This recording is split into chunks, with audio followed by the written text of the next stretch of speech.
যেই কবরে আপন বাবা যাবে না, যেই কবরে আপন মা যাবে না, যেই কবরে আপন বিবি যাবে না, যেই কবরে আপন ভাই যাবে না, ওই কবরে হাজারো বছর আমাকে একা একা ঘুমাতে হবে।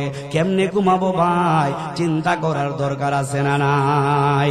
আল্লাহর নবী বলেন কেমনে ঘুমাবা?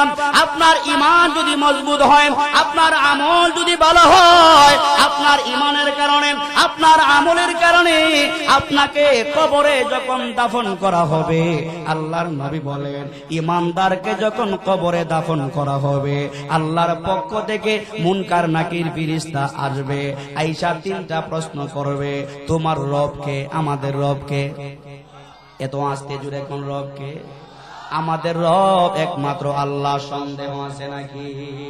আমাদের রব একমাত্র আল্লাহ, সন্দেহ নাই। দুই নম্বরে প্রশ্ন করবে তোমার ধর্মের নাম কি?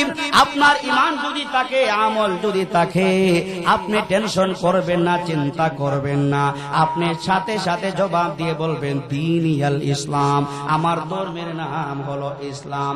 এবার তিন নম্বরে প্রশ্ন করবে বান্দা তোমার নবী সম্পর্কে তোমার ধারণা কি?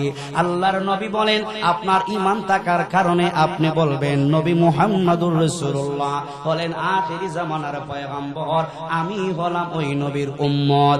আল্লাহর নবী বলে এই তিনটি